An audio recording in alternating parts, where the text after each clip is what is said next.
제가 한 절, 여러분이 한 절 읽고 마지막 절 합독하겠습니다. 내가 아버지께 구하겠으니 그가 또 다른 보혜사를 너희에게 주사 영원토록 너희와 함께 있게 하리니.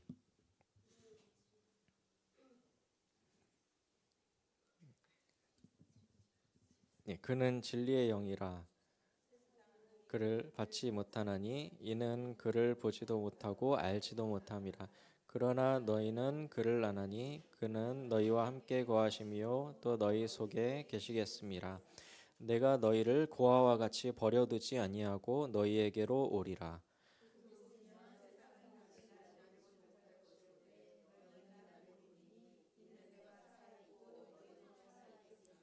그날에는 내가 아버지 안에 너희가 내 안에 내가 너희 안에 있는 것을 너희가 알리라. 아멘.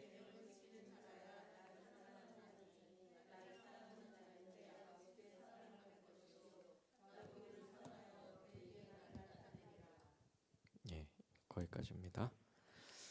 예. 오늘은 고아와 같이 버려두지 아니하고 너희에게로 오리라 하는 말씀으로 함께 말씀을 나누려고 합니다. 지금은 대림절 기간입니다. 대림절은 교회력으로는 첫 번째 절기예요. 그러니까 우리의 양력 달력상으로는 아직 내년이 시작되지 않았지만 교회력으로는 이제 한 해가 시작된 겁니다. 대림절의 의미는 두 가지의 그 이중적인 의미가 있어요. 하나는 2000년 전에 유대 베들레헴에서 태어나신 아기 예수님을 기념하는 것이죠. 두 번째는 우리의 죄를 사하시고 십자가에서 죽으시고 부활 장사든지 사함에 부활하시고 승천하신 주님께서 다시 오시겠다고 약속하신 것을 기다리는 절기입니다.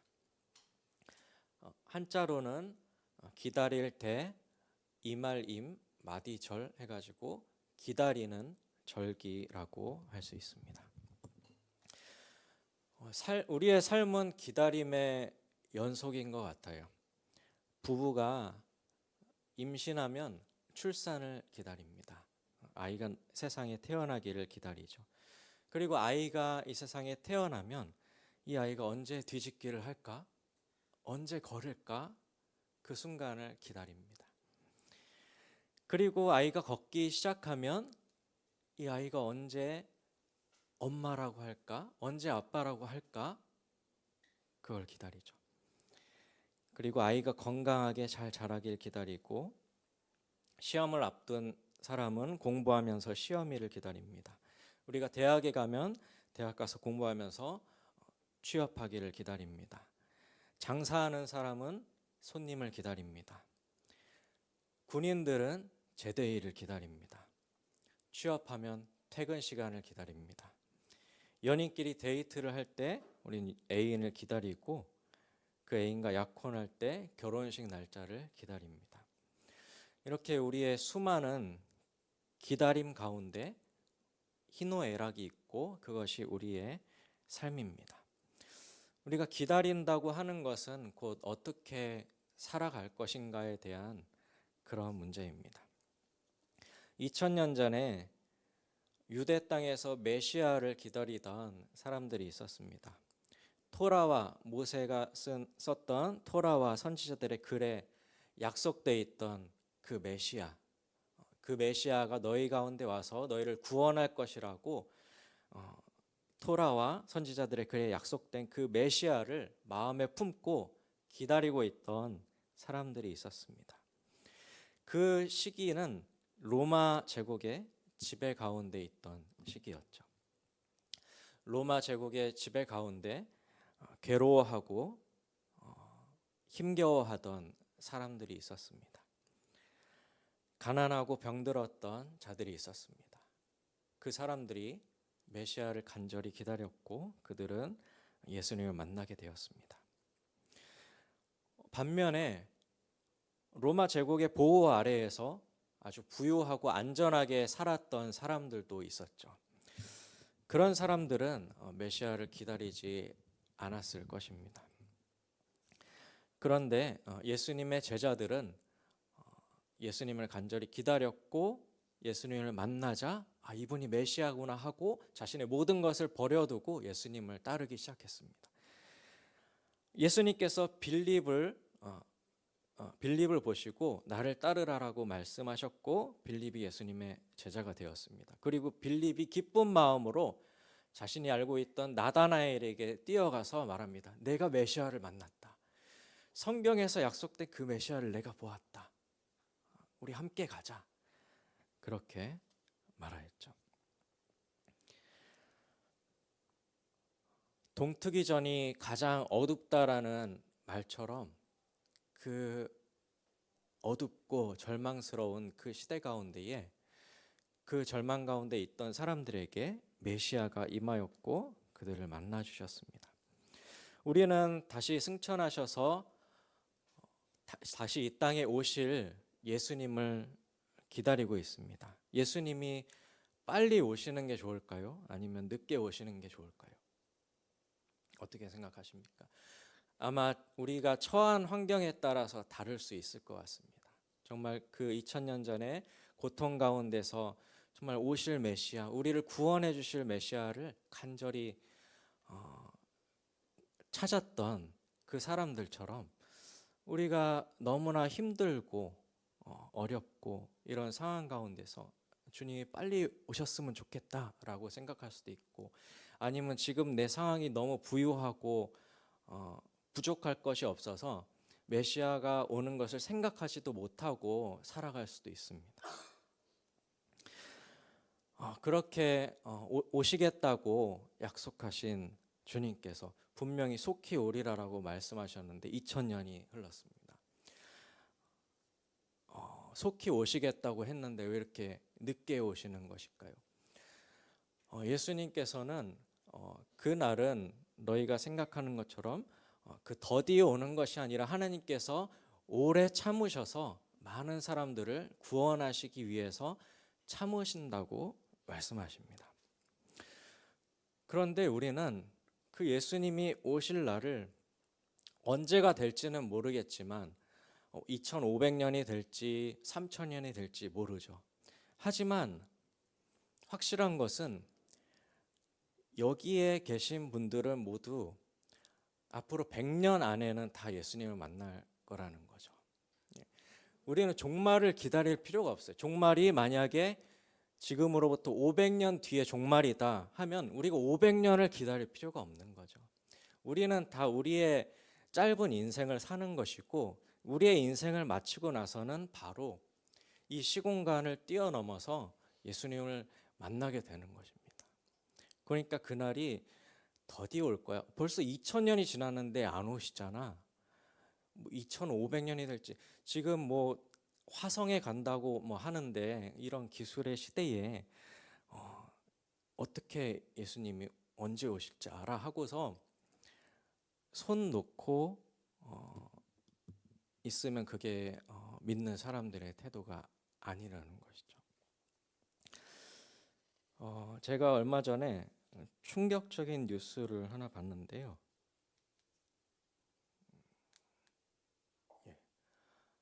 이 뉴스를 보고 깜짝 놀랐어요. 은행권에서 희망퇴직자를 모집하는데 85년생부터 받는다는 거예요. 85년생이면 40세예요. 40세.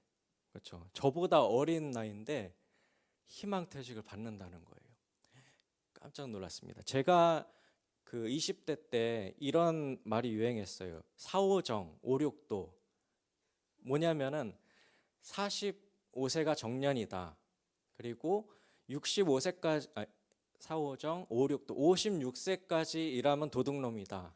이런 말이 유행했거든요.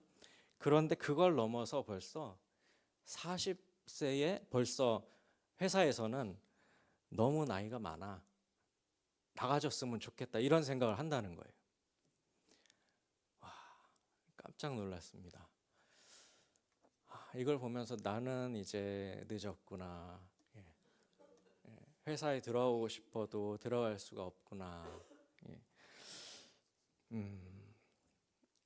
지금 AI의 시대잖아요. 그리고 로봇이 계속 개발되고 있는데 그 AI와 로봇이 계속 사람의 일자리를 빼앗고 있다고 해요. 우리는 그 로봇이 개발되면은 우리 인간이 하기 어려워하는 힘든 일부터 대체할 거라고 생각했는데 그거랑 다르게 어떤 그 지적인 일들, 사무적인 일들을 먼저 로봇과 AI가 대체하고 있다고 합니다. 그래서 그런 일들을 주로 하는 은행권에서부터 벌써 사람이 필요 없게 되는 거죠.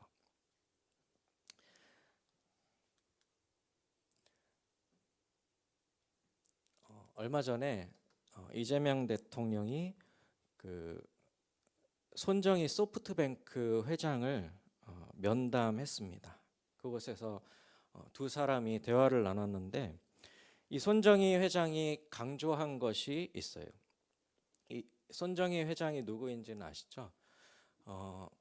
이 사람이 김대중 대통령 때는 브로드웨이를 강조했어요. 인터넷망을 잘 깔아야 된다. 그리고 문재인 대통령 때는 AI를 강조했어요. 그리고 지금 이재명 대통령을 만났을 때는 ASI를 강조했어요. ASI가 무엇이냐? AI는 그 Artificial Intelligence 해가지고 인공지능이라는 뜻이죠. 그런데 그거보다 더 진보한 형태가 AGI예요. 예. General AI 해가지고 범용적인 AI다. 그래서 그냥 위에 있는 AI는 어떤 특정한 부분을 잘할 수 있게 만든 AI예요. 바둑을 잘하게 만든 AI, 대화를 잘하게 만든 AI 이런 식으로 특정한 임무를 수행하기 위해 만든 AI고 그걸 넘어서면 AI가 인간처럼 스스로 생각하고 인간처럼 스스로 배우고 인간하고 거의 같은 수준으로 배우고 생활할 수 있다고 하는 거예요. 그래서 그냥 자신이 배워서 뭐 요리도 하고 바둑도 하고 공부도 하고 이렇게 한다는 거예요. 근데 그거를 뛰어넘으면은 ASI, 슈퍼 AI가 나오는데 이 AI는 인간보다 10,000배가 뛰어나다고 합니다. 그래서 저는 이 손정희 회장의 그 인터뷰를 보면서 염려가 되기 시작했어요. 이 손정희 회장이 얘기하는 게 소름이 끼치는 거예요. 왜냐하면은 보세요. 이 ASI가 인간보다 10,000배나 뛰어나져서 인간이 이제는 AI를 이해할 수도 없고 따라갈 수도 없는 시대가 된다는 거예요. 그러면은 금붕어가 인간을 이해할 수 없는 것처럼 인간이 AI를 이해할 수 없는 시대가 된다는 거죠. 그 인간을 금붕어에 비유를 하더라고요. 그래서 인류가 금붕어가 되고 AI가 인간이 될 것이다. 그런 수준이 될 것이다. 그렇게 얘기를 했어요. 그리고 뒤쪽에 가면은 개랑 고양이 얘기를 해요. 인간이 개랑 고양이를 키우면서 얘네를 이뻐하고 잘 키우지 얘네를 잡아먹거나 때리지 않지 않냐. 그런 것처럼 AI가 인간을 해치지 않을 것이다. 이렇게 얘기하거든요. 근데 그 이재명 대통령이 이거를 잘 못 알아들은 것 같아요. 아 근데 개도 사나운 개가 있지 않냐, 물면 어떡하냐 이렇게 반문을 했거든요. 잘 못 알아들은 거죠. 손정희 회장은 인간을 개로 비유한 거예요. 예. 그러니까 AI가 우리의 개라서 우리가 AI를 잘 돌본다 이 얘기가 아니라 AI가 인간으로서 우리를 개 대하듯이 잘 대해줄 거야. 걱정 마. AI가 인간을 잘 돌봐주고 해치지 않을 거야라고 말한 거예요. 소름이 끼치죠. 근데 그런 시기가 전문가들은 앞으로 20년 안에는 다 올 것이다. ASI의 시대가. 그런 얘기를 하고 있어요. 그래서 AI의 지배를 받게 되는데 이제는 AI를 어떻게 통제하고 잘 만들 것인가의 문제가 아니라 AI와의 동기화를 고민해야 된다라고 하는데 이게 심상치가 않은 거죠. 동기화? AI의 동기화? 그러면은 뭐 인간하고 AI를 결합해서 인간이 AI처럼 되는 그 사이보그를 말하는 건가 하는 그런 추측이 드는 거죠. 아마 이 손정희 회장이 오픈 AI에 이렇게 엄청난 돈을 투자한 사람인데 아마 그런 생각을 가지고 있는 거 아니야? AI가 너무 뛰어나니까 이제는 AI를 인간의 몸에 이식해서 인간이 AI가 되는 것을 생각하고 있는 거 아니야, 설마? 이런 생각이 드는 거예요. 우리가 앞으로 살아갈 세상은, 앞으로 AI가 펼쳐나갈 세상은 유토피아일까요? 디스토피아일까요? 불확실하죠. 어떤 사람은 이 AI가 거품이다라고 얘기하는 사람도 있어요.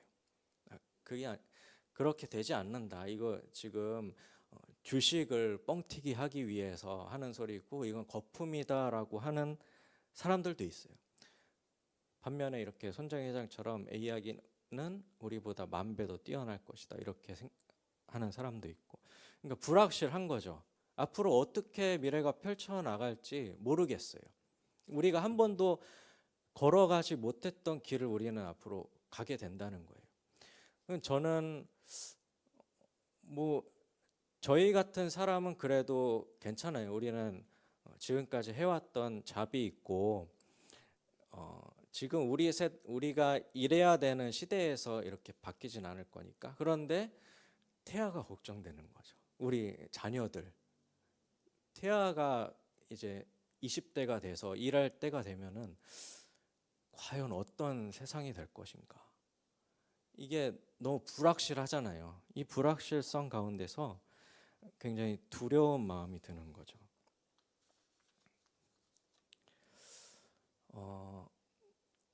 그 연극 중에 고도를 기다림이라는 연극이 있어요. 사무엘 베케트라는 작가가 쓴 희곡인데 굉장히 단순한 내용이에요. 이 두 사람이 무대에 올라서 고도라는 사람을 기다리는 거예요. 그런데 그 고도가 누구인지 이 두 사람도 모른 채로 막연히 고도를 기다려요. 그런데 이 두 사람이 계속해서 고도가 올 거야. 근데 왜 안 오지? 하면서 서로 대화도 주고받고 또 바보 같은 짓도 하고 또 여러 소동도 일어나면서 극이 진행되는 거예요. 그리고 끝까지 고도의 정체가 드러나지 않습니다. 이 사람들이 고도를 기다렸지만 고도는 끝내 오지 않아요. 그게 이 희곡의 전부예요. 좀 이상하고 너무 허무하다라고 생각될 수도 있죠. 이게 뭐야? 근데 이게 포스트 모더니즘적인 사상인 것 같아요. 제가 보기에 포스트 모더니즘의 어떤 그 주제 중에 하나가 절대적인 진리란 없다. 그래서 이전까지 있었던 어떤 진리나 권위라던가 그런 틀을 깨는 거죠. 근데 그 깨는 것 자체가 그냥 목적이에요. 깨고 나서 무엇을 세우는 것이 없어요. 그러니까 이 포스트 모더니즘 사회에서 이렇게 이전의 가치들을 깨 나가는데 이것이 꼭 뭐 나쁘다고는 할 수 없지만 계속 깨기만 하니까 다 부서져 있잖아요. 뭔가 새롭게 세워지는 게 없는 거예요. 그러니까 사람들이 불안해하죠. 물론 이전에 잘못됐던 것들을 깨는 것은 굉장히 좋지만 그러면은 그래서 뭐 어쩌자고 이런 상황인 거예요. 포스트 모던의 사회가. 이런 상황 가운데서 아마 사무엘 베케트라는 이 작가가 이런 사회를 그대로 그냥 드러내는 작품을 만들었던 것 같아요. 그래서 여기서는 고도가 무엇이냐라는 게 중요한 게 아니라 그냥 막연하게 알 수도 없는 어떤 것을 기다리는 그 사람들의 어떤 허무함, 그 기다림 가운데 일어나는 그냥 무의미한 일들, 부조리함, 이런 것들을 말하고 싶었던 거죠. 니체가 신은 죽었다라고 얘기했잖아요. 이런 말도 이것과 비슷한 이야기인 거예요. 신은 죽었다라고 했을 때 어떤 우리가 믿는 기독교의 하나님을 지칭해서 그 하나님이 없다라고 하기보다는 이 포스트 모던적인 사회가 절대적인 진리가 없는 사회다. 신은 절대적인 진리잖아요. 그런데 지금 이 시대는 그런 것이 없는 시대다. 근데 그랬을 때 절대적인 진리가 없는 이 시대 가운데 사람들은 굉장히 불안해하면서 살아간다는 거죠. 이러한 불안한 시대 가운데에 과학과 기술이 최대한으로 발전해가는 이 시대 가운데에 다시 오시겠다고 하신 예수님을 기다리는 것이 어리석은 일일까? 보이지 않는 하나님을 믿는다고 하는 것은 정말 우리가 어리석은 일일까라는 그런 물음을 갖게 됩니다. 그런데 역설적으로 말해서 인간의 이러한 어리석음, 불확실한 세상과 이런 허무주의 가운데에서 어리석게도 하나님을 믿는 이 믿음이야말로 우리를 앞으로 나아가게 하는 힘이 됩니다. 똑똑하고 합리적이고 모든 것이 내 뜻대로 계획대로 되어야 되는 사람들은 이 불확실함을 견뎌내지를 못해요. 합리성과 효율성이 아닌 이 어리석은 믿음, 순전한 믿음, 그리고 어리석은 소망, 정말 어리석은 그 사랑이 우리를 이 불확실한 시대 가운데서 힘을 내어 살아가게 합니다.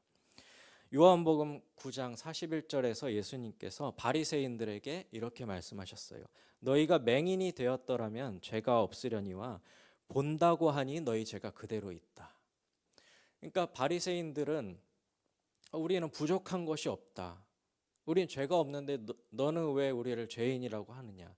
우리는 맹인이 아닌데 너는 왜 맹인이라고 하느냐라고 했지만 예수님께서 역설적으로 그래 너희가 차라리 맹인인 것을 안다면은 죄가 없었으려니와 너희가 지금 본다고 하니까 너희 죄가 그대로 있는 것이다 라고 말씀하셨어요. 고린도전서 1장 25절에는 하나님의 어리석음이 사람보다 지혜롭고 하나님의 약하심이 사람보다 강하다라고 역설적으로 말씀하고 있습니다. 제가 봤던 영화 중에 인생 영화 한 편이 있어요. 인생은 아름다워라는 영화인데요. 혹시 보신 분 계세요? 못 보셨으면 이 영화는 꼭 보셔야 됩니다. 정말 우리가 죽기 전에 봐야 할 100가지 영화 이런 게 있다면 그 목록에 꼭 들어야 되는 영화인 것 같아요. 제 기억에는 99년도에 개봉했던 것 같은데 제가 아주 예전에 보고서 지금 말씀을 준비하면서 다시 한번 봤어요. 이렇게 유튜브 클립으로 훑어보기로 다시 한번 봤어요. 옛날에 그 내가 느꼈던 감동이 맞나 하고서 다시 한번 봤어요. 이 영화는 2차 세계대전을 배경으로 하고 있어요. 2차 세계대전 배경이니까 사람들이 굉장히 어둡고 불확실한 속에서 고통당하고 있는 시대였죠. 그런데 그런 배경 가운데 주인공이 유대계 이탈리아인 남자예요. 그런데 이 남자가 한 이탈리아인 여자를 사랑하게 돼요. 그리고 그 사랑하면서 벌어지게 되는 여러 가지 재미있는 에피소드들이 처음에 이렇게 나오고 결국에는 그 여자와 사랑해서 결혼에 골인을 하고 아이를 낳게 됩니다. 남자아이를 낳게 되는데 나치군이 그 이탈리아에 쳐들어와서 이들을 수용소에 끌고 가는 거예요. 그래서 이 주인공이 아들과 함께 수용소에 끌려갑니다. 그리고 이 아내도 수용소에 끌려가지 않아도 되는데 이 가족을 찾기 위해서 스스로 수용소에 갇히게 돼요. 근데 그 수용소에서 벌어진 일들이 또 후반부에 펼쳐집니다. 그런데 이 수용소에 갇혀 있으니까 언제 죽을지 모르고 불확실함 가운데 사람들이 절망에 빠지게 되잖아요. 그런데 이 주인공은 그 절망 가운데서도 정말 너무나 천진무구한 그런 믿음을 가지고 있는 거예요. 우리는 여기서 나갈 거야 라는. 그리고 그 순진무구한 믿음으로 아이에게 이건 게임이야, 이건 게임이고 여기서 1000점을 모으면 우리는 나가게 되는 거야. 그리고 상품으로 큰 탱크를, 진짜 탱크를 받게 돼 라고 하면서 아들을 안심시켜요. 그 아들을 향한 그 사랑, 아들을 살리고자 하는 이 사람의 사랑의 마음인 거죠. 그리고 시간이 흘러서 나치군이 패배하게 되고 이제 이 나치군이 퇴각하게 돼요. 그런데 퇴각하면서 이 수용소를 그냥 두는 게 아니라 여기 있는 사람들을 다 죽이고 떠나기로 합니다. 그래서 다 포로들을 다 잡으려고 해요. 근데 이 주인공이 아내를 찾으려고 도망가다가 결국 잡히게 돼요. 근데 잡히는 와중에 아이를 철제 캐비넷 속에 숨겨두는 거예요. 숨겨두면서 이게 마지막 미션인데 이것만 성공하면 우리는 여기서 나가는 거야 라고 하면서 아이를 철제 캐비넷에 놓고서 그 이제 독일군에게 끌려가요. 끌려가면서도 너무 유쾌하게 아이가 안심하도록, 아이가 철제 캐비넷에서 이렇게 보고 있거든요. 숨죽여 보고 있는데 이렇게 가면서 아이를 향해서 찡긋 윙크를 하고 이렇게 걸어가는 거예요. 아이를 안심시키기 위해서. 그리고 그 아빠는 결국 총살당해서 죽게 되죠. 그리고 그 다음 날 아침이 밝았어요. 이 아이가 캐비넷에서 딱 걸어 나옵니다. 그 수용소에는 황량하게 아무도 없죠. 그 아이가 이렇게 두리번거리고 있는데 저쪽 골목에서 진짜 탱크가 오는 거예요. 미군이 그 수용소에 있는 사람들을 구하러 온 거죠. 진짜 탱크가 이렇게 아이 앞에 멈추니까 아이가 와, 아빠 말이 진짜였어 라고 하면서 너무 기뻐하고 그 탱크를 타고 사라집니다. 이렇게 대책 없는 그 유쾌한 어리석은 그 믿음을 가진 아버지가 아이에게 희망을 줬고 아이를 살렸던 것이죠. 아버지의 그 어리석은 사랑이 결국 아들을 살렸던 것입니다. 그런데 하나님께서도 이렇게 어리석은 선택을 하셨어요. 하나님과 같은 위치에 있었던, 하나님과 동등된 그 아들 예수 그리스도를 이 땅에 보내시기로 한 것이죠. 우리를 구원하시기 위해서. 너무나 어리석은 선택이죠. 가장 높으신 왕이 당하지 않아도 되는 고난을 당하기 위해 우리 곁에 오신 것이에요. 인간의 모습으로 오지 않으셔도 됐지만 우리와 같은 성정이 되기 위해서 우리와 같이 배고프고 춥고 고통당하는 인간의 모습으로 이 땅에 오셨다는 거예요. 그리고 희생 제물이 되셔서 십자가에 달려 죽으셨습니다. 그 어리석은 사랑이 우리를 살게 하시는 것이죠. 완벽하고 효율적인 계산을 하는 AI는 이 어리석은 신의 한 수를 견뎌내지를 못해요. 이세돌이 알파고와 바둑 대결을 했을 때 기억하시죠? 1국, 2국 대결했지만 이세돌이 AI를 이길 수가 없었어요. 그런데 3국에서였나요? 4국에서였나요? 딱 어리석은 한 수를 뒀어요. 그게 지금까지 뒀던 기보의 역사에서는 두면 안 되는 위치였는데 이세돌은 그것을 생각해서 그 자리에 딱 돌을 둔 거예요. 그러자 AI가 갑자기 오류를 일으킵니다. 아니 이게 뭐야? AI는 너무나 완벽하고 효율적이고 계산돼 있고 모든 것이 자기 뜻대로 돼야 되는데 이 인간이 바보 같은 수를 두는 거예요. 그 한 수가 AI를 이기게 했다는 것입니다.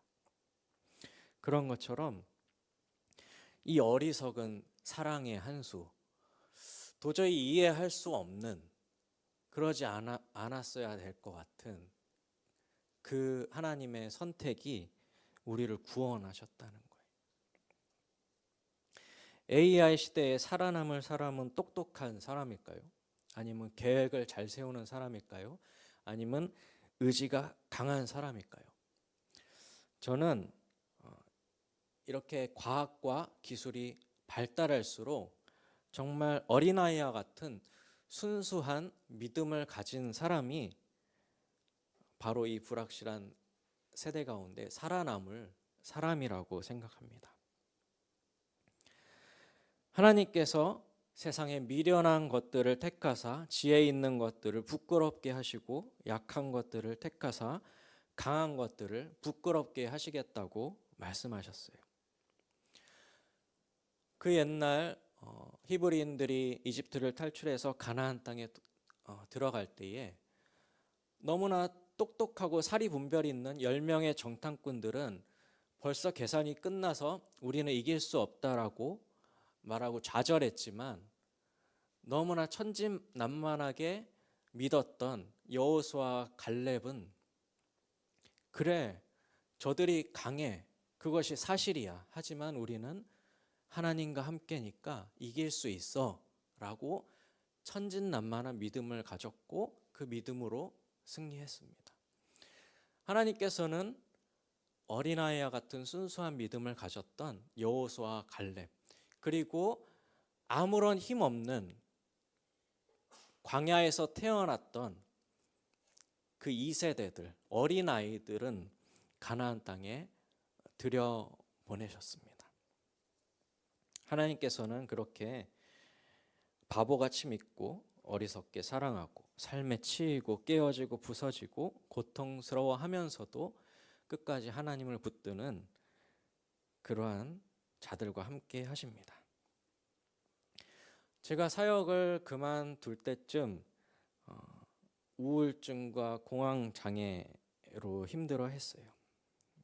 그리고 사역을 그만두면서 더 힘들었죠, 마음이. 죽음에 대한 생각도 많이 했어요. 그만두고 얼마 되지 않아서 아내와 함께 운전하면서 가고 있었어요. 제가 운전을 했고 아내가 옆자리에 타고 가고 있었어요. 아내가 갑자기 이런 말을 하는 거예요. 하나님이 뭐라고 하셔? 그래서 제가 그 말을 듣고 생각하고 있는데 하나님께서 마음에 깊이 이렇게 말씀하시는 거예요. 내가 다 안다. 근데 그 말을 듣는 순간에 눈물이 갑자기 폭포수처럼 광광 진짜 이렇게 쏟아지는 것처럼 광광광광 쏟아졌어요. 그 앞이 보이질 않아가지고 옆에 있던 아내가 깜짝 놀래가지고 운전대를 잡으면서 여보 왜 그래? 정신 차려. 여기서 얻을 수 있는 교훈은 운전할 때 감동을 주면 안 된다는 거. 울어가지고 사고 날 뻔했어요.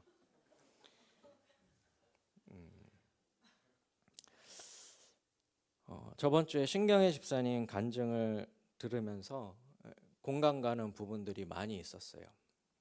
어떤 그런 우울증에 대한 부분도 그렇고 저도 예전에 미술계에 있었기 때문에 문학에 대한 그런 어떤 안 좋은 그런 일들에 대한 그 공감도 있었고 그런데 제일 이렇게 마음에 와닿던 게 그거였어요.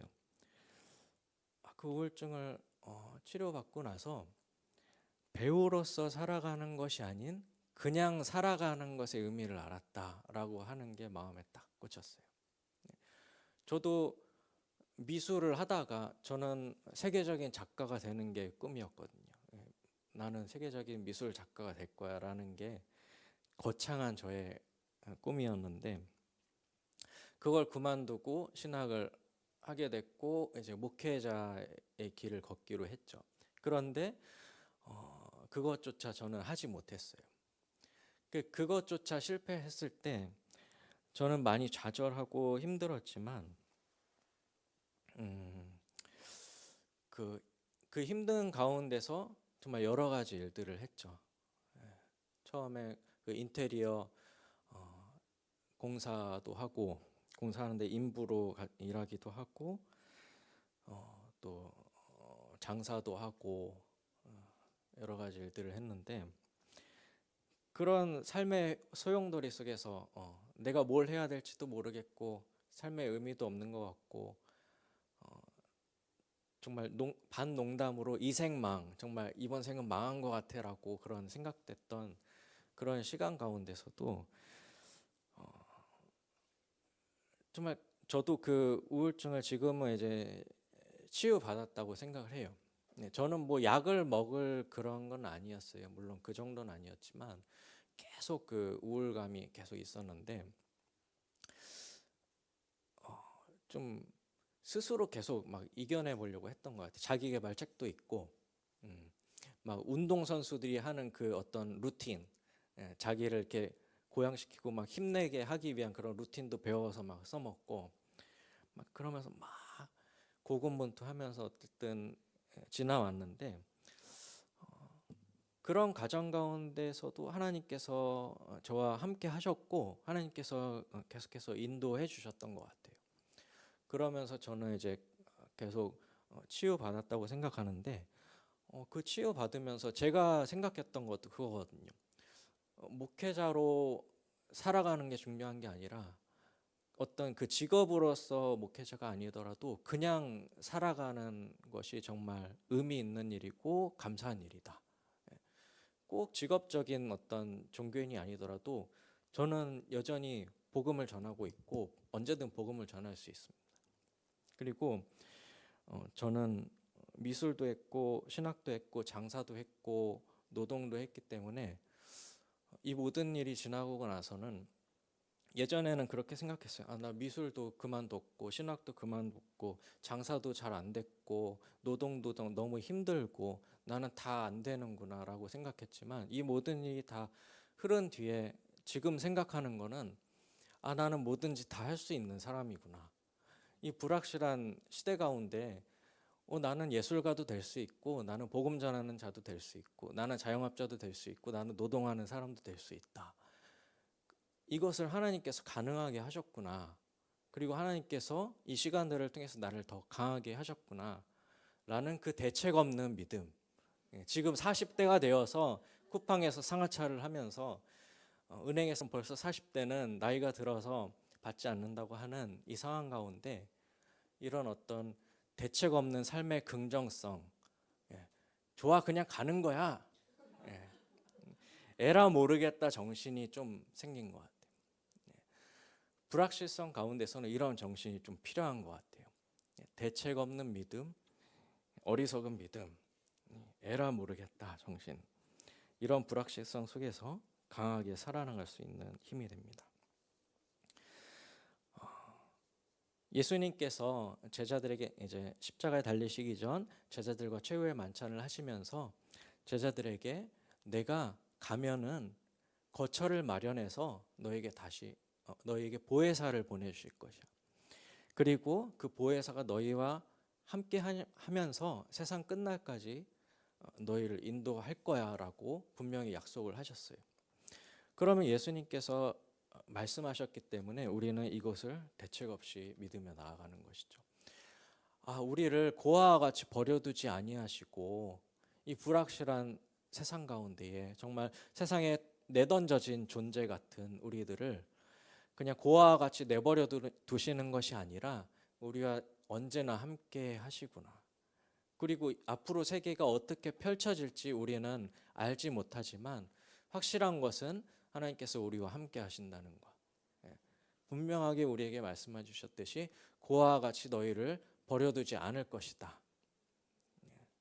라고 하는 그런 믿음을 가지고 우리는 살아갑니다. 저번에 이은성 목사님께서 설교하시면서 내년 미션에 대해서 말씀하셨잖아요. 3D 미션이라고 말씀을 하셨는데 저도 그 설교 들으면서 한번 생각해 봤어요. 내년 저의 미션이 뭐가 될 것인가.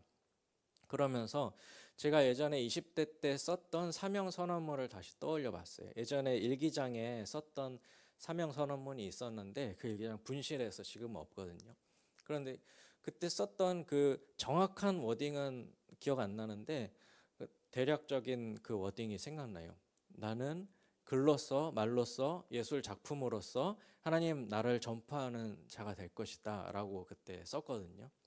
근데 그러고 나서 이제 뭐 미술도 그만두고 뭐 그러면서 이제 그거는 조금 사명이 잊혀지긴 했는데 다시 한번 그 사명을 다시 떠올리게 됐어요.